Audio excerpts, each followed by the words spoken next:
자, 마지막 내용입니다. 미적분 마지막 내용, 속도거리인데 실제로 이제 여기 평면상에서의 거리, 평면에서 움직인 거리를 어떻게 구하느냐 이거 배우고, 그 다음에 그거에서 확장을 해서 그거 가지고 곡선으로 나타나 있는 도형의 길이를 어떻게 구하느냐, 이렇게 하게 됩니다. 두 가지 같은 얘기입니다. 같은 얘기인데 약간 표현만 좀 다른 거고. 그래서 기본적으로 여러분 수투에서 배운 게, 수투에서 거리는 어떻게 구해요? 거리는 움직인 거리 얘기하는 거죠. 움직인 거리 어떻게 구해요? 정적분 하시면 돼요. 뭐를? 속도냐 이 그지. 으이씨. 속력을 갖다가 정적분 하시면 됩니다. 그죠? 속력을 갖다가 정적분하면 움직인 거리라고 우리가 수투 직선상의 운동에서 알고 있습니다. 여기 이제 거리라고 똑같아요. 어쨌든 이제 양 자체는 똑같다 이겁니다. 이게 뭐 수직선이든 평면이든 어쨌든 거리를 구하는 거는 속력을 정적분하시면 나옵니다. 속력을 정적분하시면. 그럼 여러분이 속력을 알아야 돼요. 대신 근데 이제 우리가 이제 지금부터 다루는 거는 평면상의 운동이고, 평면상에서 어떤 점 P의 위치가 X는 FT, Y는 GT라는 시각에 대한 매개 변수의 꼴로 나타나 있을 때, 그때 시각 T가 A에서 B까지 변화됐을 때 얘가 여기에서 이렇게 움직였대요. 그럼 얘가 이 움직인 거리를 어떻게 구하느냐, 이제 그 얘기를 하는 거고, 그 움직인 거리는 어떻게 구한다? 속력을 정적분하면 된다. 속력을 정적분하니까 그럼 속력을 구하려면 뭘 알아야 돼요? 속도를 구해야 됩니다. 먼저 단계적으로 첫 번째가 여러분은 속도를 먼저 구해야 돼요. 속도. 앞에서 한 거죠. 속도 어떻게 돼요? F'T G'T 이렇게 하면 되죠. 각각 미분. 속도 구한 겁니다. 근데 나는 속력이 필요해요. 근데 속력은 어떻게 구하냐? 속도의 절대값이거든. 근데 여기서 이제 우리가 수투에서는 절대값이라는 게 이제 플러스 마이너스 수직선상의 운동이다 보니까 부호인데, 여기 이제 평면이거든. 벡터예요. 평면에서의 크기, 벡터의 크기를 구할 줄 아셔야 됩니다. 평면 벡터의 크기. 여기는 기하를 다 한 거 아닌가? 어쨌든 안 했나 얘? 너무 안 했다 그랬나? 어쨌든 그래서 어떻게 구해요? 벡터의 크기는 루트 제곱제곱의 합입니다. 그죠? 그래서 루트 F'T의 제곱 플러스 G'T의 제곱입니다. 요게 속력. 그럼 마지막으로 세 번째 최종적인 움직인 거리 스몰 s라고 하면 얘는 인티그럴 시각이 A에서 B까지 경과됐다고 하면은 얘가 속력을 적분하는 거니까 얘가 1로 들어오는 거예요.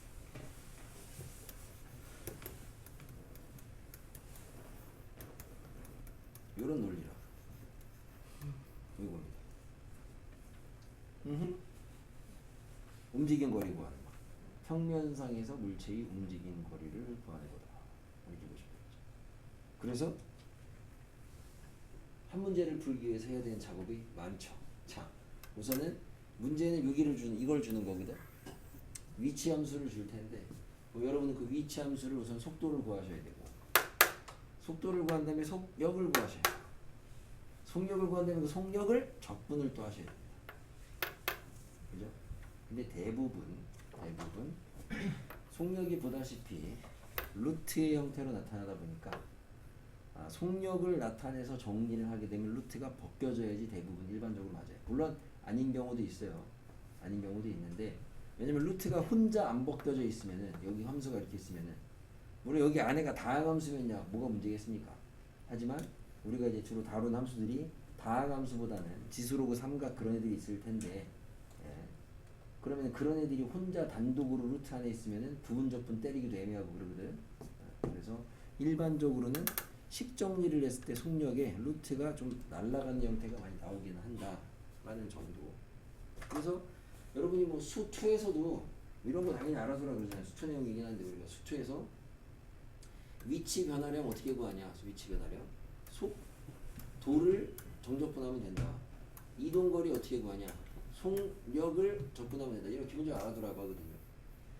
미적에서 평면상에서 물체의 움직인 거리, 점의 움직인 거리 어떻게 구하냐? 속력 적분이 제일 시작입니다. 속력 적분. 알겠죠? 속력 적분인데 속력은 어떻게 구하냐? 속도를 구하고 속도를 갖다가 벡터의 크기를 구하셔야 된다. 그래서 이렇게 구해야 된다는 정도 알아두시면 되겠고, 여기서 이제 여기서 달라지는 게 이제 이게 점피의 물체가 시각이 이렇게 경과됐을 때 움직인 거리 구한 게 이거고, 그럼 이번에는 어떤 도형이 나타내는 곡선의 길이를 구하는 거는 뭐냐? 똑같아요. 곡선의 길이 구하는 거. 우선은 그 곡선을 나타내는 도형의 식이 매개변수로 나타났을 때, 매개변수 x는 ft, y는 gt. 그냥 표현만 다른 거죠. 아까는 얘도 매개변수인데 얘는 점 p가 시각 t에 대한 함수를 매개변수의 형태로 주어진 거고, 시각에 대해서 점 p가 움직이는 위치를 갖다가 매개변수로 나타낸 거고, 얘는 어떤 물체가 나타내는 그 곡선의 모양을 t라는 그냥 매개변수로 나타낸 거고. 그러니까 얘도 해석을 그냥 예를 들어 얘는 물체의 점 p가 아까 움직이는 위치가 이 함수가 좌표 평면에 나타내 보니까 이렇게 됐어요. 얘 곡선 나타내니까 이렇게 됐어요. 똑같은 거죠. 해석하기 나름이죠. 얘는 곡선인 거고 읽을 때, 얘는 점 p가 시각에 대해서 움직인 경로가 되는 건데 결과적으로 같은 얘기죠. 같은 얘기. 무슨 얘기냐면은 여기에서 만약에 이 t 값이 여기가 a고 여기가 b래. 여기서 여기까지 이 곡선의 길이를 갖다가 구하래. 이 곡선의 길이를. 그럼 어떻게 구하느냐? 마치 얘를 갖다가 물체의 운동처럼 생각을 해서 점 p라는 물체의 운동이 여기서 이렇게 움직인 거다. 그리고 이 관계식에서 t라는 변수가 마치 시각이다 라고 대응을 시켜서 얘를 가지고 움직인 거리를 구하라고 하면 L은 인티그럴 a에서 b까지 루트 미분한 거 제곱 미분한 거 제곱의 합. 이렇게 똑같이 들어가게 된다 이거야. 이렇게. 이름이 달라지는 똑같이 구하는 거라고 하니까. 근데 아까 얘는 그냥 속도 구하고 속력 적분인데 곡선의 길이는 그냥 이렇게 구한다고만 얘기하는 것 뿐이죠. 얘가 속력이야? 아니지. 그냥 여기서는 속력이라는 게 어딨어. 그냥 곡선인데. 근데 구하는 아이디어는 얘를 갖다 마치 저 물체의 운동처럼 대응시켜서 똑같이 구할 수가 있다.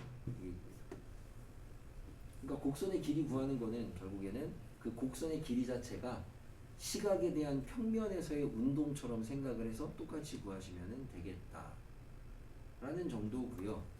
대신 이제 곡선을 나타내는 함수의 형태가 매개변수가 아니고 양함수 형태일 때도 있어요. y는 fx 형태일 때. 그럼 요때는 그 곡선의 길이, 얘가 나타내는 게 알고 보니까 y는 fx야. 도형이 곡선이 x. 그때 x가 a에서 b까지의 이 곡선의 길이를 구하래. 그럼 얘는 어떻게 구해야 되냐? 양함수일 때는 어떻게 하냐? 요거는 이 양함수를 약간 우리가 지금 처리할 수 있는 매개변수꼴로 바꿔 생각한다고 하시면 돼요. x를 t, y를 ft라고 하시면 같은 함수거든요. 그렇잖아요. 같은 함수인데 매개변수로 바꾼 거 아니야. 그럼 이 상황에서 곡선의 길이를 구하시면 돼요. 근데 곡선의 길이는 어떻게 구한다? 구간에서 루트 x 미분한 거, 매개변수 미분한 거 제곱의 합이죠. 근데 이 미분한 뭐예요? 1이잖아요. 그러니까 이게 뭐예요? 1이죠. 더하기 f 프라임 t의 제곱 dt예요. 이렇게 되겠지. 그지? 근데 최종적으로는 우리가 지금 이거는 공식을 확인하기 위해서 양함수를 매개변수꼴로 약간 억지스럽게 바꾼 거고, 정적분이니까 적분변수 마음대로 바꿔도 상관없죠. 얘를 다시 x로. 그래서 y는 fx의 곡선의 길이는 어떻게 구한다? 구간에서 루트 1 더하기 f 프라임 제곱 이렇게 구한다. 만약에 공부 더럽게 안 하는 애들이 주로 많이 물어보는 게 저기 움직인 거리나 곡선의 길이나 공식을 이제 책을 보고 이렇게 외운단 말이야. 아, 정적분 루트 프라임 제곱 더하기 프라임 제곱 이렇게 프라임 제곱 더하기 프라임 제곱. 근데 얘는 왜 1이냐고. 공부 더럽게 하는 애들이 많이 물어보는 거야. 1은 왜 나온 거예요? 이거. 뭐이 중에 나중에 또 물어보는 애들 있겠죠. 그죠? 자, 공식 세 가지라면 세 가지인데 이게 세 가지로 보이시는 분도 있을 거고 그냥 하나지 어차피 뭐 잘 보면은 그냥 다 여기서부터 과생된 거라고 생각해요. 그리고 보시다시피 어쨌든 얘는 연산이 좀 있습니다. 학교 내신에 시험범위 끝까지 잡히면 여기는 무조건 한 문제가 나올 수밖에 없고요. 한 문제 무조건 낼 건데 계산 문제이기 때문에 변별은 안 돼요. 변별은 안 되고 대부분 다 맞춥니다. 주로 이 틀린 애들은 계산 못하는 애들이 있어요. 계산. 열심히 안 듣고 저런 애들 있어요. 나중에 뒷북 치는 애들 있습니다. 새로 배운 내용인데 그 깽깽이 같은 거.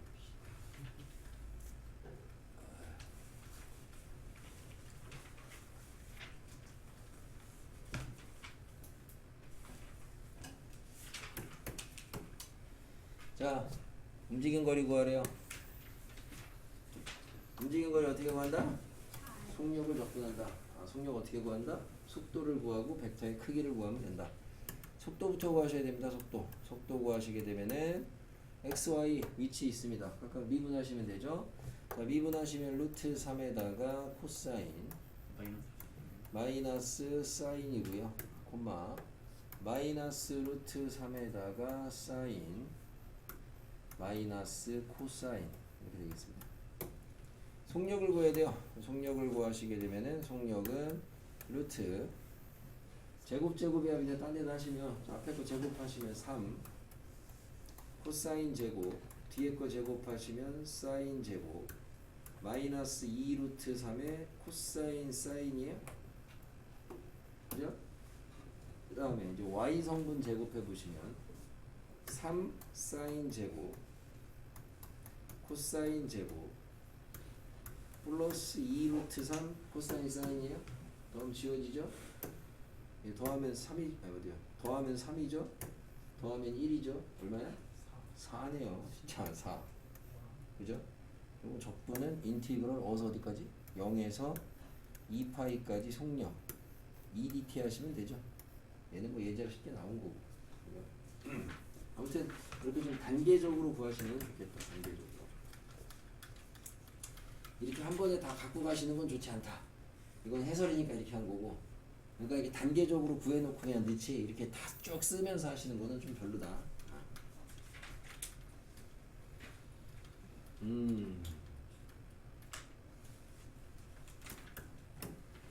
우리가 드디어 이제 그 수원 때에서부터 이제 주구장창 들어왔던 얘 뭐예요? 현수선이죠. 현수선의 이제 길이를 구하는 겁니다. 길이. 우선 이제 아는 특징이 얘가 이제 우선 우함수 뭐 좀 아셔야 되겠고 지금 구간이 어쨌든 뭐 절반이긴 한데 가끔 양쪽 다 잡혀 있으면 반만 구해서 2배 하는 것도 그런 것도 좀 이용하시면 좋겠고 곡선의 길이입니다. 1번은 양함수고 2번은 매개변수예요. 그죠? 기본적인 이제 공식 아닌 공식을 아셔야 되겠어요. 그래서 1번을 구하실 거면은 P적분함수에 뭐가 있어야 되냐? 1 더하기 프라임 제곱 있어야 되거든요. 그래서 뭐 어디까지 한 번에 할 거냐는 건 자기 역량에 따라 하셔야 되겠습니다. 그래서 어떤 사람은 그냥 여기서 이렇게 1 더하기 다 쓰시고 어떤 사람은 프라임만 쓰시고 1 더하기 y 프라임 제곱을 갖다가 써보시면 1 플러스 미분 2분의 2의 x제곱 마이너스 2의 마이너스 x제곱 요거의 제곱이죠. 그죠? 그럼 전개하시면 이거 뭐 그냥 빨리빨리 할게요. 이건 어차피 뭐 할 사람들 알아서 할 거니까 4죠. 제곱할 건데 제곱이죠. 가운데 뭐 생겨요? 마이너스 2 생기죠. 여기 4 있었죠. 통분하면 4 플러스로 바뀌죠. 그럼 가운데 플러스 2로 바뀌어요. 그죠? 완전 제곱 다시 바뀝니다. 뭐 돼요? 2분의 2의 x제곱 플러스 2의 마이너스 x제곱의 제곱으로 바뀌어요. 이렇게. 알겠어요? 그냥 별로 중요한 것도 아니라서 그냥 암산했어요. 좀 졸리신 분들은 그냥 모르고 넘어가라고. 자, 그래서 마지막 답은 길이는 뭐가 되냐? 인티그럴 0에서 1까지 루트 얘니까 절대값 벗겨지고 원래 루트 제곱 벗겨지는데 절대값 처리하셔야 되는데 양인 거 알고 2분의 2의 x제곱 2의 마이너스 x제곱 dx 하시면 됩니다. 2분의 1 빼내고 단순 적분입니다. 1번이고. 근데 이것도 이렇게 하긴 했는데 난 이것도 되게 부담스럽다 그러시면은 y 프라임만 따로 제곱하셔야 돼. 단계적으로. y 프라임 먼저 하시고 그 다음에 이거 하시고 그 다음에 루트 하시고 이렇게 하셔야 돼. 약간 속력대처럼 한 번에 하는 게 하다가 실수할 것 같으면 뭐 이따가 한번 해보시면 알겠지만 주로 이제 속력 쪽에서는 많이 그 실수가 안 나오는데 그러니까 이제 움직인 거리 구할 때는 근데 곡선의 길이 구할 때는 많이들 실수하는 게 여기 제곱을 안 해. 제곱을 안 하는 애들이 많아. 왜냐면은 미분을 하고 제곱을 해야 되는 건데 미분을 하는 작업에 집중을 하다 보니까 미분이 끝나면 뭔가 다 끝내버리다 보니까 자꾸 누락이 되는 일이 좀 있어요. 그래서 이대로 막 통분해요. 제곱 안 하고 계산해. 그리고 루트에다가 집어넣어. 그러니까 적분이 안 된다 그래. 그런 애들이 많아. 2번 매기 변수입니다. 속력처럼 생각하시면 되겠어요. 우선은 각각의 프라임 필요하죠. 그래서 어디까지 쓸 거냐 이건데 x 프라임의 제곱하고 y 프라임의 제곱 한번 써보겠습니다. x 프라임 하면 뭐예요? t분의 1의 제곱 되겠죠? 그죠? y 프라임 2분의 1은 그대로 가고 t는 미분하면 1이고 t분의 1은 미분하면 뭐예요? 마이너스 t 제곱분의 1이에요? 이렇게 됩니까? 요게 지금 x 프라임 제곱 y 프라임 제곱이죠. 응? 얘도 t 제곱분의 1이고 더하기 4분의 1이라고 쓰겠습니다. 얘는 1 더하기 t의 4제곱분의 1 빼기 t의 제곱분의 2라고 하겠습니다. 그러면은 요 t 제곱분의 1이 요 안으로 들어갈 거면은 4분의 1이니까 4 갖고 들어가면 되지. 그지? 그럼 얘가 안으로 4로 쑥 들어가니까 얘가 플러스 2로 바뀌네. 그러니까 얘가 다시 2분의 1하고 1 더하기 t 제곱분의 1의 제곱으로 바뀌네. 아니 전체적으로 바뀌네. 요렇게. 맞아요? 이렇게. 그래서 요까지 놓고 그 다음에 이제 1에서 2까지 곡선의 길이니까 1에서 2까지 루트 얘인데 근데 대부분 이제 제곱이 생겨. 그래서 2분의 1에 1 플러스 t 제곱분의 1 dt 이렇게 하시면 되겠다 이거죠. 그죠? 이런 거 적분 못 하시면 한다. t 제곱분의 1 적분 못 해가지고 틀리면 아주 그냥. 됐죠? 네. 계산 단순 계산 이제 해볼 거고. 내신에 가끔 잘 나오는 이야기인데 여기 11-2번에 보시면요. 요거 자 fx가 이계도 함수를 갖는데 f0은 0이고 f1은 3이래요. fx에 대해서 다음에 정적분 값의 최소값을 구하려는 건데 여러분 오늘 배운 공식이긴 하지만 이제 배우고 나시면 이게 좀 체화가 되면 얘가 이게 이제 요 식이 이제 뭐로 보이느냐 요 식이 인티그럴 0에서 1까지 루트 1 더하기 f 프라임 제곱의 dx예요. 뭐야? 곡선의 길이라고. 0에서 1까지 저 fx라는 도형의 곡선의 길이. 근데 그 최소값이야. 최소값 뭐가 되겠어? 그렇죠. 선분 되겠죠. 선분. 완전 쉬운 거. 선분 되겠죠. 0,0에서 1, 루트 3까지의 거리가 답이겠죠. 왜냐면 지금 주어진 게 0,0 지난다는 거랑 1, 루트 3 지난다는 것만 줬어. 얘가 이계도가 존재하니까 어쨌든 이제 부드럽게 미분 가능하게 그리시면 되는데 어떻게 되는지는 모르거든. 모르는데 저거의 최소값이니까 어쨌든 여기서 찍갈 때 이때가 최소겠죠. 그죠? 자 앞으로 가죠. 개념 꼭 보겠습니다. 497